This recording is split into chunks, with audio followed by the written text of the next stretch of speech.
Spent most of this morning fluctuating between thinking I bought a completely wrong talk to give here and thinking, it'll be alright. So we'll see how it goes really. But so normally I do a lot of stuff for the HEA, Higher Education Academy, on engagement and stuff like that. And I have a sort of a stock talk about basically using crass and filthy examples in the stats lectures. And I sort of thought that wouldn't be the appropriate talk to give here. Hello, Paul of Oxford and everything. So I kind of went for a slightly different tack, and then, like I said, spent this morning thinking, maybe not. However, fortunately, I do have a picture of a rotating penis, so I can lower the tone a little bit. Now, essentially, this session is supposed to be about, engaging students that are harder to reach, and I'm sort of shoehorning that theme a bit into something slightly different. So, what the penis is mainly, but there is a rationale. So I'm going to sort of split the talk into three parts, one of which is talking a bit about why I think we should be conveying a message to our students about loving statistics. I don't mean in a literal sense, but why they should appreciate that statistics are a useful skill to have. And I think embedding that quite early on is a useful way to get some of the more cynical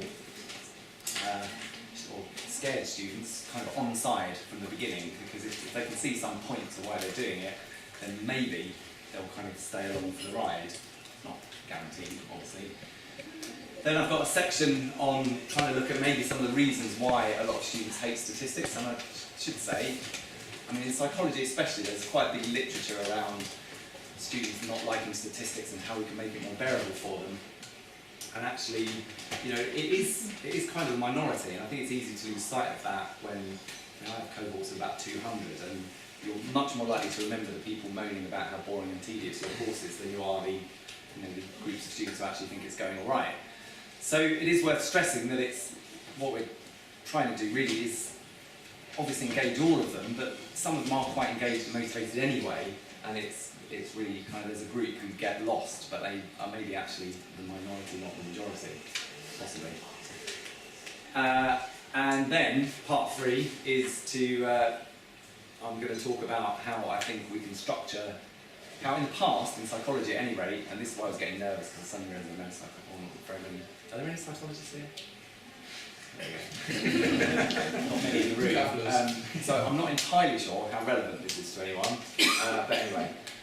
I was going to talk a bit about how I think historically, because obviously what we tend to do is we get taught statistics, and then when we get, we pull out the short straw at our job interview to be the statistics lecturer, we tend to sort of do it the way that we were taught. So you've got this kind of historical inertia to change things, and the way in psychology that stats is often taught is, I think, it promotes confusion, let's put it that way. So I'm going to try to argue that if you embrace your penis, then that's an acronym for something in case you're wondering, then you can simplify things really to 5 concepts that, if you understand those, basically you should understand pretty much everything. And they also happen to have the acronym penis. So we don't have sound here, so listen closely to my computer.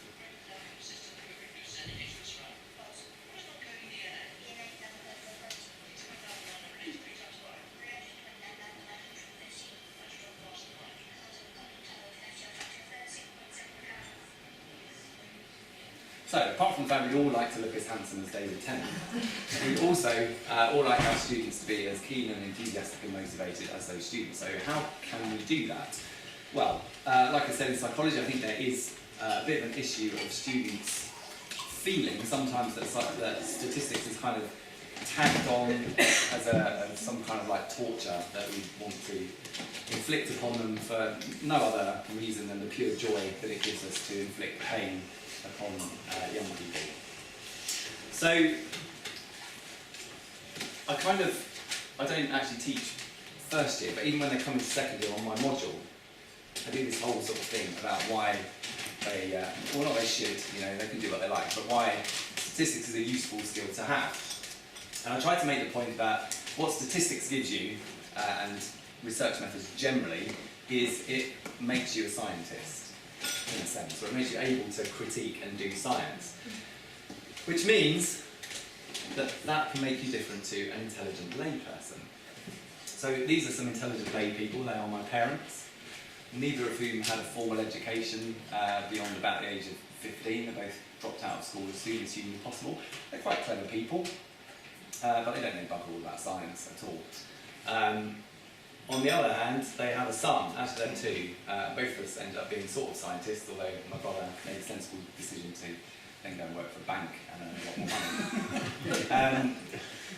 And you know, we have different skill sets. So I wouldn't say that I'm more intelligent than my parents, but I have a skill set that they don't have as a result of learning about statistics and research methods.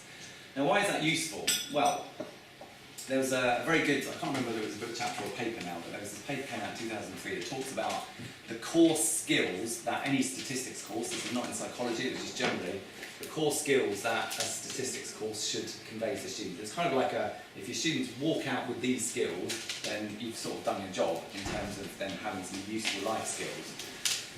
There were 7 of them in total. I think I've only got 5 of them on the slide, which were the 5 most relevant to psychology, but I think basically a psychology course would pretty much teach students all 7. But it's things like being able to know when you can and cannot infer causal relationships. That's an important life skill, potentially. Things like knowing that having a statistically significant effect is not the same thing as having a practically important effect. There's a difference between finding no effect and finding no statistically significant effect. Some general research method things, so an ability really to be able to look for bias in surveys or bias in experiments. So just a general sense in which you could critique research. And understanding that variability is natural and that normal is not the same as average. Now, the example I use here, because I'm of a certain kind of age, lots of my friends are having children at the moment. I'm smirking because last time I showed this slide, I ended up going down a road that I really shouldn't have gone down. I'm not going to go down again. Some of my friends are having children, and you know, as their children grow up, a lot of them are not psychologists, so they're not plotting their infant's progress in quite a way that I'm sure I will if I have children. But they are, you know, they do get very concerned if their children haven't done certain things at the point in time when they think they should. So you get sort of 2 effects going on here. One is, oh, you know, my child walked before they were supposed to, they must be a genius. Or the opposite is, my child's not walking now, is there something wrong with them? Now, obviously it's natural to worry about things being wrong, but a lot of this stems from not understanding that there is natural variability, and you know, if you're looking at the average age at which a child does something, that's a point estimate, and you don't really need to worry until they start getting a few standard deviations either side of that. You know, if they're a bit quicker, they're not, you know, they're not geniuses. They might be geniuses, but they're not geniuses just because they're walking a bit quicker. That's just part of, you know, what variability is all about.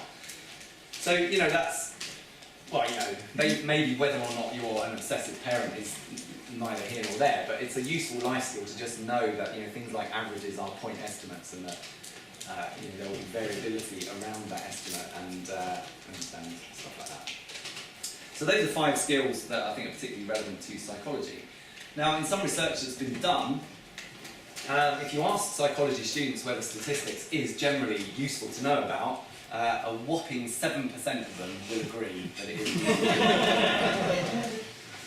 And if you ask them, well, sure, is it useful for psychology, then that only goes up to 16% of them. So, at least according to this study, and there's some more recent evidence that actually it's not quite as bleak a picture as this paints, but a lot of students miss the point that stats is important, so they really don't see that it's a useful life skill. So can we make them Can we help them to see the light? One of the things that I do is, I have a few of these, so I'm just going to look at one, because you don't need to know every single example I use, is to use an example. It sounds like you might do a similar sort of thing, of taking something that's been in the paper and unpicking the science behind it, and how your opinion and views on it might change as a result of having a scientific view. So, I don't get all Ben Goldacre on their arse or anything. We just sort of look at, how accurate is the newspaper portrayal, and, some can be accurate, cannot be accurate. This is because in psychology it's about 85% female, so I picked my wife picked for me a nice female-oriented example, because I always turn to her when I'm trying to generate examples for women, because I'm a man, don't really know much about women. And she came up with this story from a few years ago, which was about a contraceptive pill. So you can see the headlines in the newspapers are things like "taking the pill may lead to permanent loss of sex drive." And I'm going to pick in particular on Daily Mail, again, not because I'm trying to be Ben Goldacre, but because that is the paper that my parents read. So if I'm trying to illustrate that I'm somehow better equipped to evaluate this story than my parents, then that's a good comparison to make, because they would read the Mail and I would read the scientific paper. So what did the Daily Mail say? Well, they said women may suffer a permanent decline in sex drive after taking a contraceptive pill. That was the kind of main headline. A number of sexual dysfunction effects were associated with the pill, including dull libido, but until now it's always been assumed that they were reversible and ceased to be a problem as soon as women come off the pill. The new research suggests that the effect on libido might be long-lasting or even permanent. A team of American researchers, that's some stuff about methodology, which is, I don't really need to repeat. The scientists measured levels of SHBG, which is a biological marker that is, in theory, associated with libido. Don't ask me for a technical description of it, because I don't really understand what it is and what it does, but I don't need to evaluate this paper. It's another useful point to make to my students. You don't need to know everything. So those levels were measured every 3 months for a year, and they found that they were 7 times higher in users of the pill than in women who had never taken them. And levels declined in women who stopped taking the pill, but remained 3 to 4 times higher than they were in those who had no history of using oral contraceptives. So what might an intelligent layperson think? Well, a couple of years ago, I got my sort of new intake of first years. It was a pretty small sample, so take these percentages with a large pinch of salt. And I gave them some statements to endorse, so I just gave them the Daily Mail article to read, and then there was like some tick boxes of what they agreed with and what they didn't. So 80% of them agreed that levels of this hormone thing were 7 times higher in users of the pill than women who'd never taken them. I mean, that's a statement in the newspaper. All that means is 20% don't believe what they read in the newspapers, very wisely. And about a third of them thought that although levels of this hormone were 3 to 4 times higher than women who'd never taken the pill, this is not a meaningful difference. So only 33% of them accepted that, that difference, even though it may be statistically significant, might not be meaningful. The sort of potentially slightly worst case scenario, a third of them, I mean, in a way this is a positive thing that only a third of them thought it caused a permanent loss of libido, but a third of them, 1 in 3, still believed that that was true. Half of them believed that it caused sexual dysfunction, which is not anything even actually mentioned in the newspaper. Women taking the pill at risk from permanent loss of libido when they stopped taking it, 83% endorsed that. And 100% of them thought that this was an important enough issue that GPs should inform women of the findings before prescribing the pill. So let's have a look at the data. So here are the data from the study.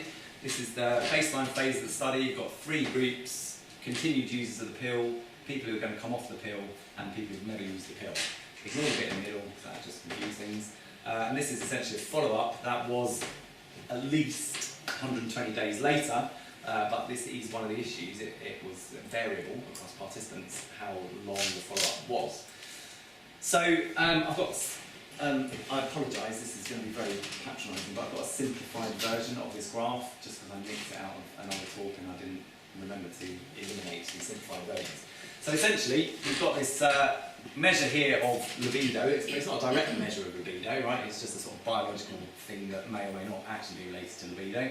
So this would represent sort of normal levels of SHGB, and this like normal libido, this would actually lower libido. So higher levels of SHGB relates to lower libido.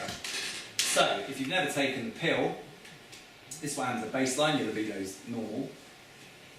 And when you're followed up, it's still pretty normal, it doesn't change as you would expect. If you're on the pill, your levels of SHGB are high and they stay high. So your libido is lower, it stays lower, as you would expect. So the critical thing in this paper is what happens in the women who stopped taking the pill. And what you can actually see is far from having permanent loss of libido, the levels of SHGB do drop fairly dramatically after they come off the pill.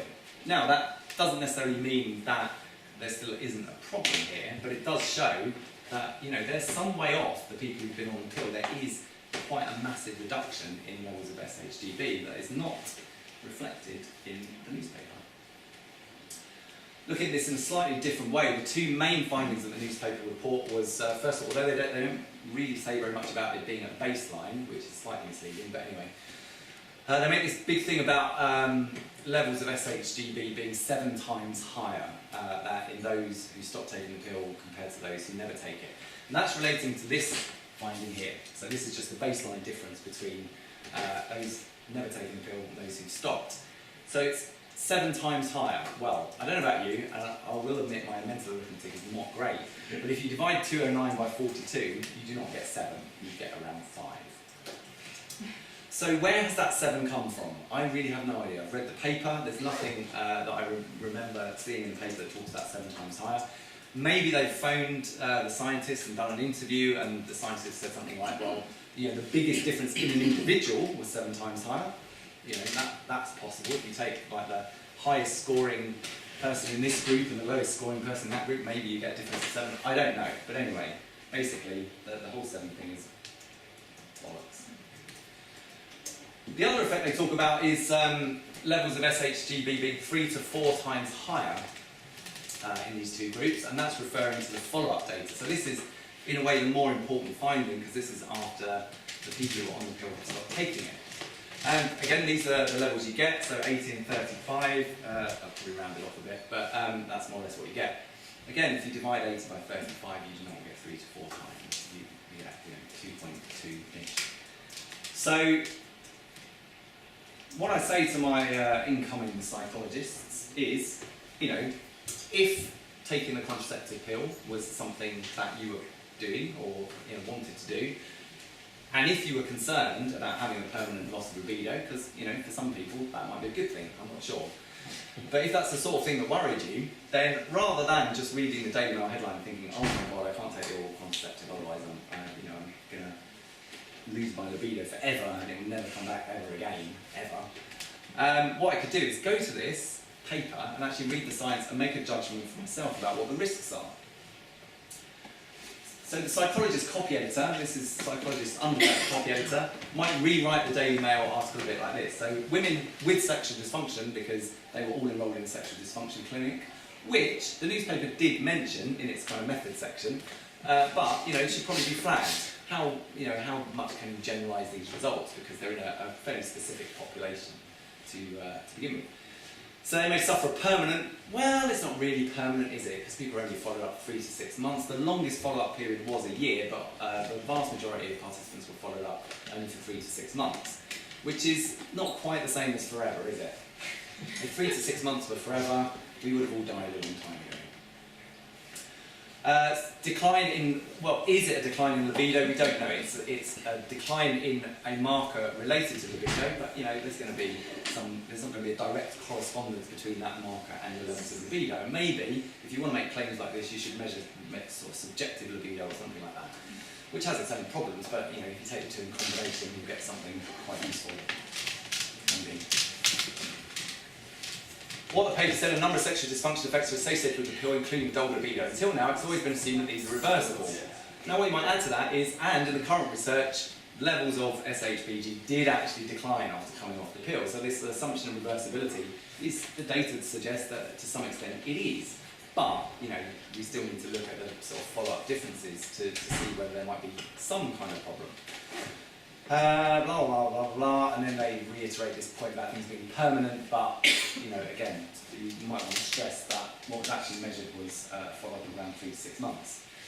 The scientists measured levels of SHBG in the women every 3 months for a year, well, some of them for a year, actually the average was 3 to 6 months, and found that they were 7, in a parallel universe where 7 equals 5, times higher at baseline. At baseline, not after they come off the pill. They don't stress that this finding is a baseline finding. Levels declined in women who'd stopped taking the pill but remained 3 to 4 times higher in another parallel universe where 3 to 4 means 2.29 than those with no history of taking oral contraceptives. However, another thing not mentioned in the newspaper article, if you read the paper you'll find out, is that the discontinued group were followed up for 73 days less than the never users, so you're not comparing like for like. They were followed up much sooner than those who had never taken the pill. Now that may not be an issue because those who'd never taken the pill, their levels didn't really change much anyway. But the fact still remains that we don't know had we let the discontinued group carry on for another 73 days, and what would their levels have been like then? You're still, like I say, you're not comparing like for like. Finally, you might want to flag that subjective libido is never compared, so all we really know is about this biological marker, and there's a whole another question around how closely that relates to those women's subjective experience of having libido or not. So, my main point is, I think we can use examples like this, that are on topics that students of the age group and I'm not saying this is the best example you should wheel out across any discipline or whatever, but to psychology students in my university, this is quite a good example because they'll be interested in this sort of thing potentially. There are probably areas of America where you wouldn't necessarily want to use an example of contraceptive pills. Okay. So part 2 is why do students hate statistics. I've got another little video that you won't be able to hear, so let's just skip that. Why do they hate statistics? Well, it's because we often throw up things like this at them. So this is my kind of montage of hideous equations that an undergraduate psychologist might see. Now this would freak anyone out, really. It's not nice, it's not pleasant. We had a discussion about this morning about whether we need equations, and well, I think sometimes you do, sometimes you don't. And like Manfred, I minimise the amount of equations that I use, but I do use some. But I think, really what I'm trying to illustrate here is that students get bombarded with lots of different stuff. So they see different tests.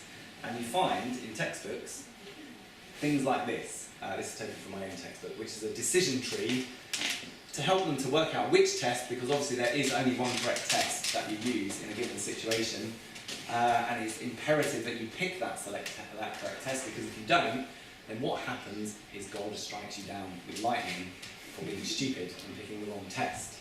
So all students like to work themselves up into a frenzy about getting the right test. And they use decision trees that idiots like me stick in the back of their textbooks to help them to make that decision.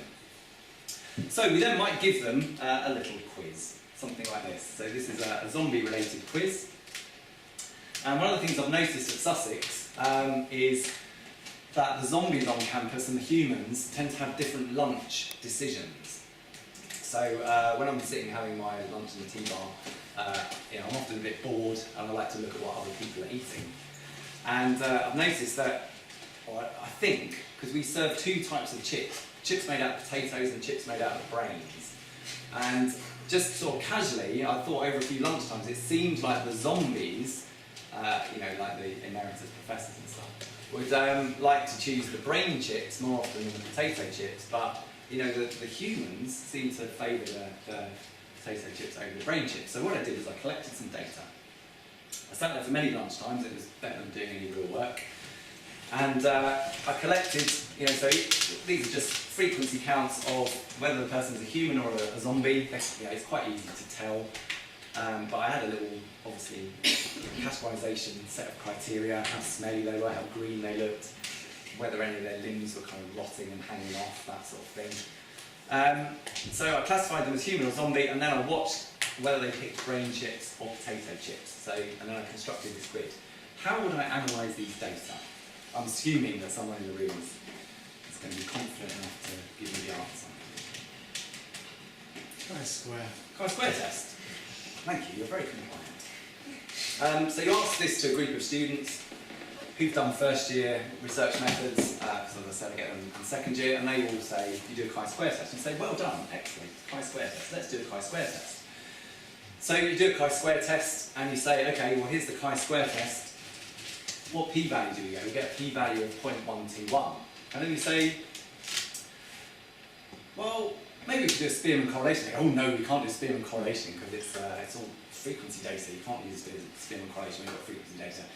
And you go, well, what do you think would happen if you did a Spearman's correlation? And they go, well, I think probably the bowels of the earth would open up.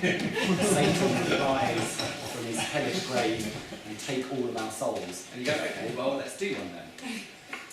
So you do a Spearman correlation, you go, oh, that's funny. You get basically the same p-value, within rounding error. And they go, oh, that's funny, isn't it? And you go, yeah, what do you reckon happens if you do a Kendall tau b? And they say, well, we've never heard of that, we haven't been taught it. So, well, humanly, let's do one anyway. You go, oh look, you get exactly the same p-value as well. And you say, well, what about Pearson correlation? You definitely can't do Pearson correlation on frequency data because it's got all those assumptions that you learned about last year. So if you do that, everything's going hideously wrong. Oh, no, it doesn't get exactly the same p-value. Then what about a t-test? What do you use a t-test for? And they'll sit their hands up and they'll, well, actually no, they won't. They'll be silent for quite a while. And then someone very brave will sit their hand up and go, well, you do a t-test to compare differences between means. You go, yeah, you're absolutely right, you do. Have we got any means here? No, we haven't. We've got frequency data. So what's going to happen if we do a t-test? It's all going to go horribly wrong. Or it's going to give us exactly the same thing. Okay, what about linear regression? How about linear regression? Can we do that? No, you can't do that. Are you mad? What is wrong with you? Oh, you get the same result. What about a Wilcox and Mann-Whitney test? Same result. And you can go on and on and on. What about cross-school Wallace test? Yeah, same people. What about logistic regression? They say, we don't know what logistic regression is. And you say, no, and you won't, because we're not going to teach it to you. But if you did know how to do it, you'd get the same thing. What about ordinal logistic regression? Same value. What about one by ANOVA? Oh, look. What about a linear mixed model? Same p-value. Discriminant function analysis? Same p-value. And then you say, well, why, when you see one of these diagrams, do you, instead of worrying about all of this, why don't you just draw the diagram a little bit more like this? So basically, whatever you want to do, it's just a generalized linear model. Now, as people who teach statistics, we know this, and yet still, and I was guilty of this until quite recently as well, we separate everything out into different things. So what the students are having to retain is lots of information about lots and lots of different tests. And I'm not saying that teaching anything as a GLM does not have its own pitfalls, but there's an element in which it's, I would say, simple. It's reducing everything to a fairly simple idea. So now I just wanted to, in the latest edition of the SPSS book, I have modified this to, it's a halfway house between what people expect and what you should get. So, the GLM, why is it a useful thing to teach? Looking at, so in the SPSS book and in the R book, the one way ANOVA is taught with an example all about Viagra. So it's basically a randomised controlled trial type of example.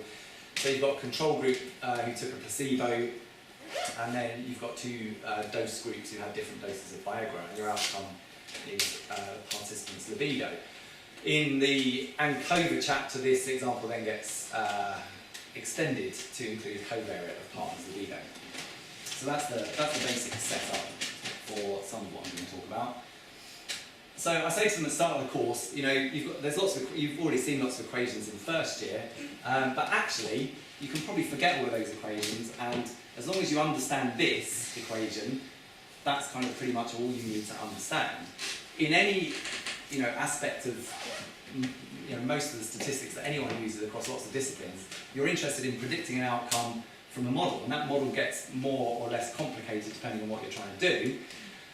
But you fit a model to try and make predictions about some outcome variable that you're interested in, and there will be error associated with that prediction. And if you understand that, then basically you understand everything. Because anything you might want to do basically boils down to that. So a mean. You're trying to predict an outcome, and you're trying to predict it from a point estimate. So we'll call that estimate B for argument's sake. So you're predicting it from a point estimate. You're not predicting it from other variables. You're just trying to predict, what I'm going to say what the average is. That's a crap way to describe the mean, isn't it? You're trying to predict it from a point estimate. There's no other predictor variables, and there'll be error associated with that estimate. So if, for example, we took our ages and worked out the average of what they were, I don't know what it would be, but let's pretend we're all young and lovely, and the average age was 21. If you then predicted my age as being 21, well, you'd be wrong. There'd be some error attached to that. I'm actually only 20. What about correlation? Well, you've still got the same basic idea. You're making a prediction of the outcome, but this time you've got a predictor variable, and it's got a parameter attached to it which tells us something about the relationship between those two variables. Now, I mean, this is just R, that's what you would get out, but I've called it B again to be consistent.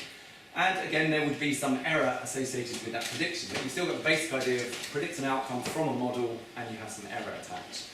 And obviously, if you extend that to regression, this then becomes the regression equation that people are familiar with. So you've got an outcome being predicted from a predictor, but because this predictor is not in standardised units as it is in the correlation, we get another parameter that we have to estimate, which is just a parameter telling us what the value of the outcome is when the predictor is 0. But the same, you've got the same principle applying. What about a t-test? The equation is the same, it doesn't change. You can teach a t-test and you say, well, it's exactly the same, it's just now our predictor is group membership, whether they're in one group or the other. And you can talk about dummy coding and stuff like that, but essentially you're still latching on to an idea that you could have reiterated over week after week. So we've got this idea of outcomes predicted from the model plus error. You can build that up in a correlation, then build that up again in the regression. And by the time you get to t-test, you're just going over the same ground again, but you've changed the nature of the predictor. Then you can do multiple regressions and add in several predictors.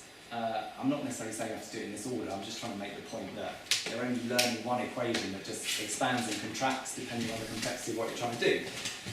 ANOVA is the same equation again, so they've really still only learned one equation. ANCOVA is exactly the same equation again, it's just one of your predictors will be a covariate.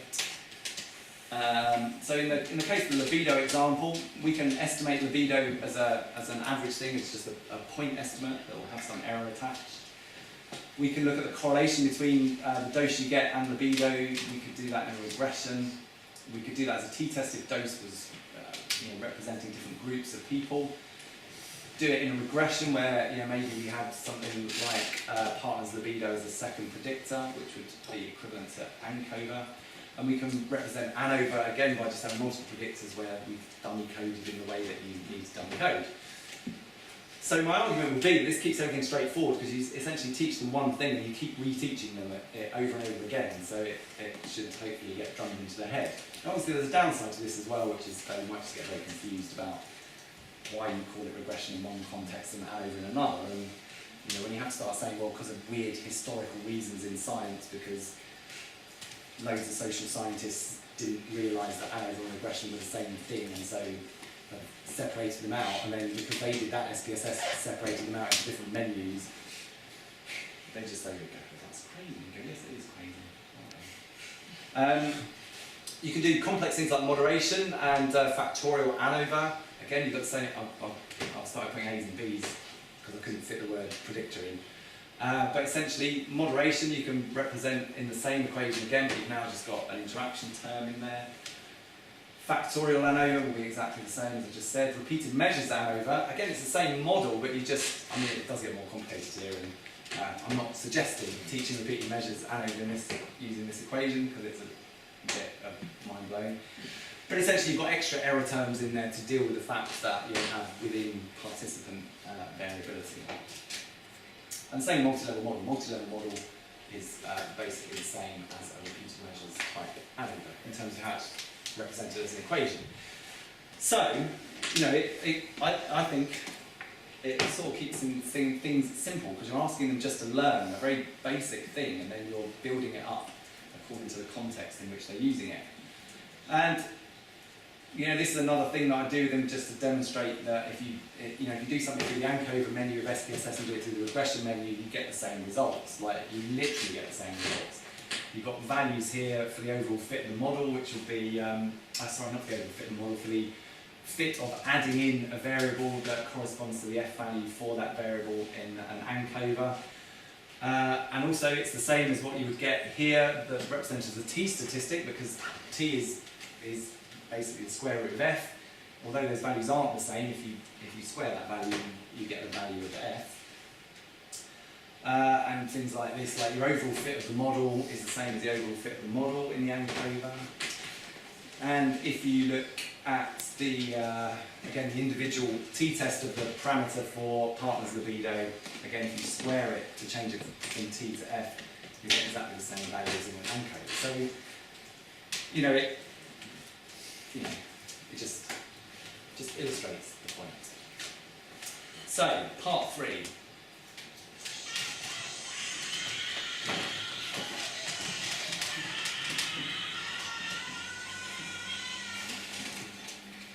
It's a good question, can we make it less scary? So I think the GLM is a useful way to simplify things.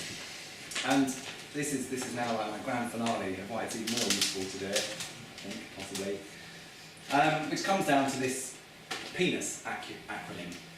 You don't have to use the acronym PENUS, but I basically have the mind of a 6-year-old, so I like to talk about penises. So I think basically if you understand one model, that simple idea of prediction from a model with some error, then I think arguably you understand them all because you're just expanding and contracting the same set of principles depending on how complex the things you do are. And I think you can understand what a GLM is doing and how it's applied to hypothesis tests by knowing just 5 concepts. Now obviously some of these concepts have other concepts that attach to them, but essentially I think all you need to know, or all you need to understand as a student is what parameters are, how estimation works in some vague conceptual way that's not very specific and certainly doesn't involve equations. Null hypothesis significance testing, I'm not even sure you really need to know that, but I think the chances of that getting ejected from the curriculum are pretty slim at the moment. Intervals, confidence intervals, or interval estimation in a general sense, and standard error. If you know those 5 things, then I think you understand everything, as well as that equation at the beginning of outcome equals model plus error. Oh, but I'm doing this, isn't that fun? So, parameters. Parameters are going to be hard to understand, aren't they? Because it's kind of a confusing word. Parameter sounds like it's going to be tricky. And most people understand a mean. And it's pretty easy to explain a mean. So therefore, the mean is a parameter. It should be pretty easy to explain a parameter. So when I'm teaching students what a parameter is, I always start with a mean. Which is, just so you collect some data. The example I use is not surprisingly out of the textbook. So this was the number of friends that 5 statistics lecturers had.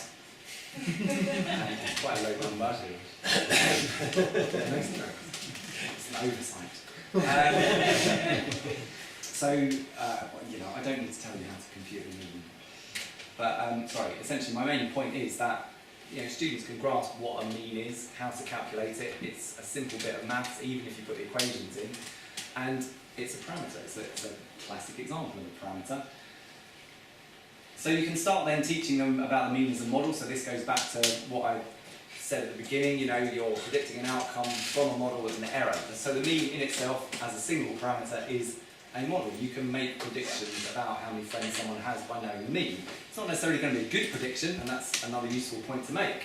There's going to be some kind of measure of fit that you associate to that to tell you whether it's likely to be an accurate estimate or not. But you have this parameter. So in this case it's 2.6. You could ask a statistic, or you could meet a statistics lecturer, you could guess that they had 2.6 friends, but there will be some error attached to that. Maybe they only have 1 friend, and you've overestimated how popular they are by 1.6. But the point still remains that you've got this basic idea of prediction from a parameter or a model that is defined by parameters, and it will have some error attached to it. In some cases, your model might be a perfect fit. So, for example, this is a case where the mean would be a perfect fit, and that's where all the values are the same. So, I do resort to things like ratings on Amazon as examples quite a lot, because it's easy data to get hold of, and you can adapt it accordingly. And this is some data ratings of a Britney Spears album. It's probably a bit of an out-of-date example now, because probably the students I'm teaching now don't even know who Britney is. Career is in decline. But this is, you can then illustrate, well, this is the mean rating. I can't remember what it is, it's 3 point something like that. Is that representative of the sample of ratings that she's got? Well, no, it's not really, because she divides opinion somewhat. People love her, people hate her, and there's not that many people scattered in the middle. So the mean is not really representative of what's actually going on in the data. So you can then start moving on to, you have a model, you can make predictions, but you need to be interested in the fit of that model. Is that a good fit or a bad fit? And you can just see here, without resorting to any kind of numbers, you can see it's not a very good fit. It doesn't really represent what's going on. So you've already then got them thinking about models and the fit of models and how important that is. Which can bring you on to how you might calculate error and looking at deviations, so looking at what your model predicts, what scores you actually got, and how they deviate from each other. So this is back to our lecture example with the number of friends they had. Again, it's very easy to understand. That's the model, that's your prediction, and these are the errors in the model and the prediction. And of course, when you start moving on to regression, this is a very familiar sort of diagram for anyone looking at regression lines and trying to explain, what residuals are and things like that. So you're basically already with the mean starting to get them thinking about deviations or residuals or the 15 other terms that people have come up with for exactly the same thing. And you can start to get them thinking about, well, if we're looking at fit and we're trying to assess fit with these residuals or deviations or whatever you want to call them, then some of them will be positive, some of them will be negative, and we square them to get rid of that whole problem, and that gives us things like sums of squares. And of course, if you're teaching regression analysis, sums of squares crop up all the time, so you're already sort of preempting lots of concepts that they're going to see time and time and time again. Now, estimation is more tricky, but again, if we stick with the mean as a very simple example of a parameter or something that defines a model, then you can, again, illustrate the general principle of ordinary least squares processes. Obviously, if you're going to go down the route of maximum likelihood, this is not going to work. But so we can say, well, we're making a prediction, number of an outcome, which is the number of friends, and there's going to be some error attached to that prediction, and we have some kind of parameter that we want to use to make that prediction. How do we get the parameter? So how do we work out what it is? And you say, well, we use ordinary least squares a lot of the time. And they say, well, how does that work? And then you think, oh, I don't really know, because it involves lots of matrix algebra. But you can explain the general principle behind it, which is, imagine we didn't have some whizzy equations to work it out for us, and there weren't clever statisticians who'd kind of told us that if you do it in this way, you get the right answer, or an optimal answer. Let's imagine we had to do it manually and just pick numbers out of thin air. What would happen? So let's rearrange this equation a bit and work out what our error is. So for different values of b, how much error do we get in the data set that we've got? So for example, if I decided arbitrarily that b was going to be the value 2, these are the values of the number of friends I actually got. For every person, we're making a prediction that I had 2 friends. Here's the error associated with that prediction for each person. And because we've already got around this whole idea of needing to square everything, these are the squared errors. So we can add them up, and that tells us the total amount of error for that value of b. And then, well, what happens if that value of b had been 1? Well, you can get a whole different set of errors, square them, add them up, and you'll get a slightly different value to that. And you say, well, imagine years ago, before stuff, you were doing this all manually, and just imagine you're really bored one night and you can't get to sleep, and you think, what can I do? I'm going to try and estimate a parameter manually. And you plug all these numbers in, and for every number, every conceivable number you could think of, you plug it in, and you work out what the error in prediction would be by using this sum of squared errors. What would happen? And then they say, well, obviously, what would happen is we'd stab ourselves in the head with a big knife, because that would be so tedious. You say, you're right, it would be tedious, but I'm so sad that I have actually done it, and I'm going to show you what happens. So what happens is, for given values of b, you get certain amounts of error, and the error kind of converges on an optimal value. So if we'd said, let's imagine the beta, let's imagine our average, our parameter was 0, how much error would we get? You get sort of, let's probably get one for 40 units of error. What happens if we change it to 1? Well, we get less error than we did with 0, so 1's better than 0. We get less overall error, but we still get quite a bit. What about if we put 2? Well, then we get even less error. It's much smaller, so 2 is better than 1, which is better than 0. What about if we put 5 in? Well, we're back up to having shitloads of error again. 4 is better than 5, but worse than 2, so on and so forth. But the point is, this is a very easy picture to understand, which is that for different values that you could possibly use, you end up with an optimal value, the value that gives you the least error.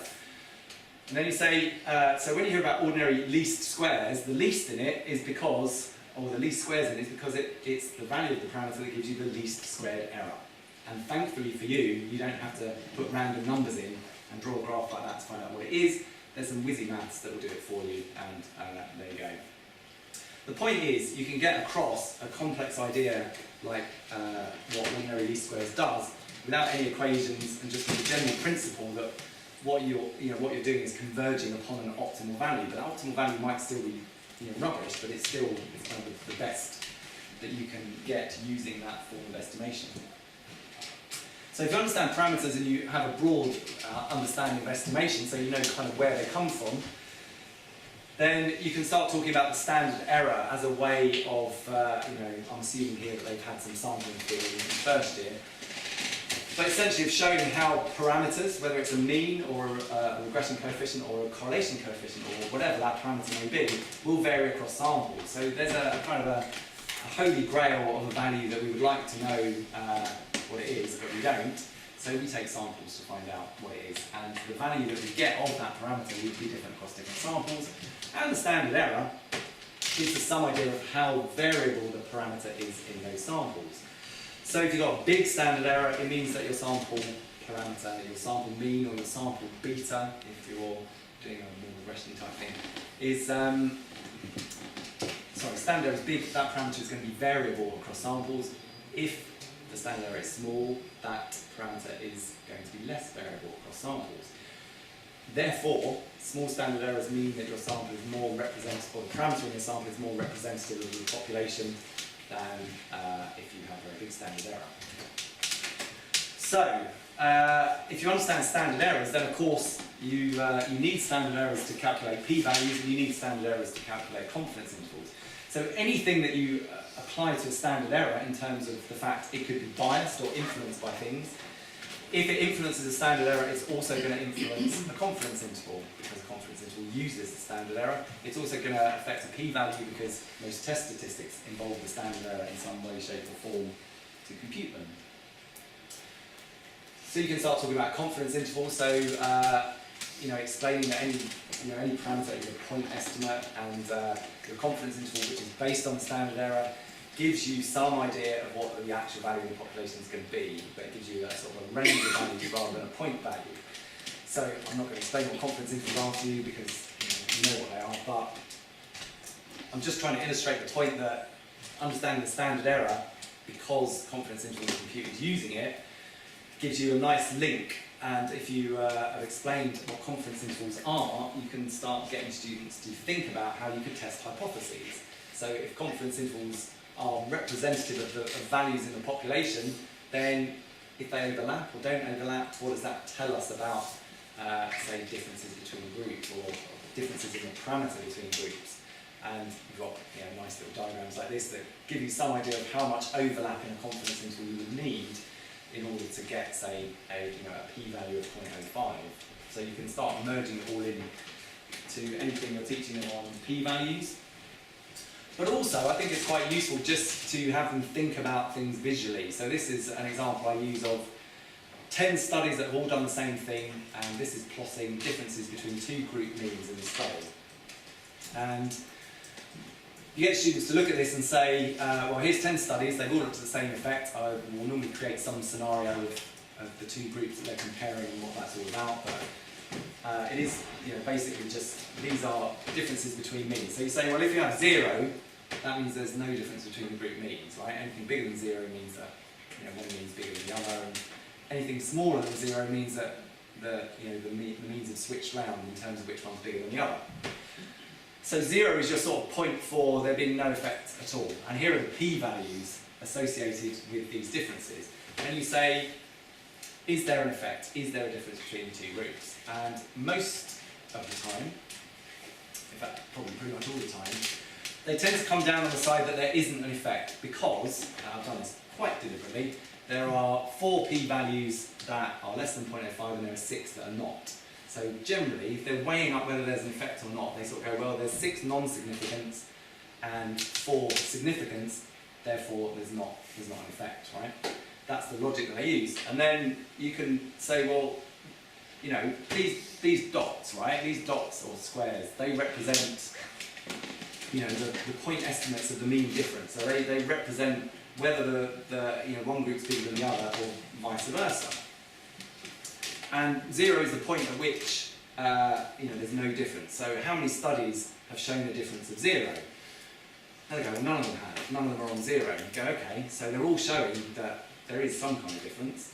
How many of them show a difference you know, less than 0? And I go, well, none of them do. So right, so what you're saying is you've got 10 studies testing the same effect in the same way. All 10 of them tell you that this group is bigger than that group because they all fall on the same side of 0. So, you know, that's quite consistent evidence that there might be something going on. This often leads me into meta-analysis as well, but anyway. So the point is, this is, if you ignore the p-values, this is showing a very consistent pattern, which is, in some studies, the population values are estimated, you know, likely to be bigger than 0, but in all studies, the sample estimates are, you know, the same side of 0.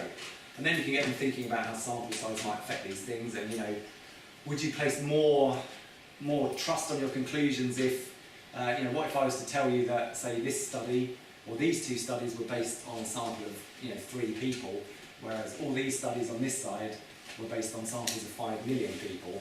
Which ones would you trust on? You go, well, the 5 million ones, because, you know, the bigger the sample, the closer it is to the population. And you go, right, so you can start getting them to think about how confidence intervals and how comparing confidence intervals across studies can tell you something useful about a sort of accumulation of evidence. And that's all from the basic idea of what a confidence interval is. And of course, if you must, you can also teach them some null hypothesis significance testing. So any model will have parameters, and any parameter has an associated distribution that tells you the probability that you'll get parameters at least as big as the ones that you've got. So that can apply to a parameter such as a test statistic, you know, t or something, but also to like betas in regression. So you can start, again, you know, just showing how by knowing about models and parameters you can start testing hypotheses about whether those parameters are the same or different or bigger than 0 or whatever. And I think one of the things I like about this is I think I think there's a lot of simplicity to it. Maybe there's not. I don't know. Maybe we're sitting there thinking this is not simple at all. It's just massively overcomplicated. But I think this is quite simple. And you get a sort of snowballing simplicity in that if you understand about parameters and models and standard errors, then you can start to teach quite complicated things in a very simplistic way. So, for example, looking at assumptions of parametric tests, or so-called parametric tests, you can start saying, well, because you always get these questions like, when does homogeneity matter and when doesn't it matter? And, well, if you understand what a beta is or what a parameter is, and if you understand what confidence intervals are and standard errors are, it becomes quite easy to answer these sorts of questions, because in large samples, you will not get biased parameters even when you have heteroscedasticity or heterogeneity variance, because the confidence interval, the central limit theorem kicks in, and they will be normally distributed as long as your sample is big enough. So that whole sort of assumptions of normality and homogeneity variance go out the window with big samples if all you're interested in is the accuracy of your parameter. However, if you're interested in how optimal your ordinary least squares estimation is, then it does become important. The other thing to know is that if you're interested in confidence intervals and p-values, then things like heteroscedasticity and heterogeneity variance will bias the standard errors. So your confidence intervals and p's will be biased. But it enables you to give a framework for saying what it biases and what it doesn't bias, because it's not a simple, oh, everything will go, you know, tips up if you haven't got homogeneity variance. It's like, well, it biases these things, it doesn't bias the other things. If you're only interested in what your actual beta is, then really it doesn't matter whether you have normality and homogeneity variance. If you're interested in p-values and confidence intervals, it does. But of course, there are easy ways to, you know, correct your confidence intervals. You can bootstrap them, or you can use, there are ways of computing standard errors that are resistant to heteroscedasticity and things like that. So if you want, you can get into quite complex topics like bootstrapping and things like that. And it very easily just shows, well, all bootstrapping is the way to accurately estimate your standard errors. And if you accurately estimate them, then your confidence intervals and P's will be fine. So you can stop worrying about homogeneity. Pretty much the same applies for normality, in the sense that you can start explaining what does and doesn't matter. So again, if your sample is big enough, normality is not going to make any difference as long because of the central limit theorem. But if you're interested in kind of optimal estimates, then normality and your residuals will matter. But again, the point I'm trying to make here is if you've understood these 5 concepts, then you can start getting onto really technical stuff in quite a non-complicated way. Because if you understand what confidence interval is, it's quite straightforward to just say, well, it biases them or it doesn't bias them, and that's what matters. You can start looking at the effect that outliers have. So outliers will bias variance and sums of squares, therefore they're going to bias your test parameters and they're going to bias effect size estimates and things like that. So in a way, outliers are probably more important things to worry about most of the time than things like normality, homogeneity, variance. And like I said, you can sort of get into something quite straightforward, like, well, it's not straightforward conceptually, but in terms of applying Bootstrap in SPSS, you tick a box and you'll get robust confidence intervals around your parameters and stuff. So all this kind of worry and woe about have I met these assumptions, there are very easy solutions to get around them. So it becomes more a matter of just understanding when it matters, when it doesn't matter, and if you want to err on the side of caution, just bootstrap everything and then you're fine. So my summary, I think the general linear model is a useful framework for teaching the kinds of statistics that get taught in undergraduate psychology and hopefully other disciplines. Otherwise, this has been a bit of a pointless exercise for all of you. Let me skip over that. If you understand those 5 constructs, then I think unless you're going to get into really complicated things, then you pretty much understand any statistical model.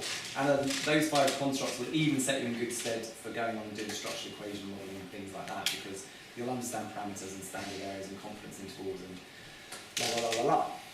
So all you really need to know is models. You're predicting outcomes from models. Those models have error. You need to concern yourself with how well your model fits. Models are defined by parameters. Parameters have to be estimated in some way, whether that's ordinary least squares or maximum likelihood or whatever. They're estimated in some way. They will vary across samples, so the parameter estimates you get in one sample will be different from another. But they tell us something about the true size of that parameter in the population, and especially if you look at confidence intervals, that's kind of what their use is, really. They can be significance tested. They can be biased, as can their confidence intervals and p-values, but the biases that you get can quite often be easily corrected in relatively simple ways. So that's all I wanted to say, other than thank you for not falling asleep in this hot room.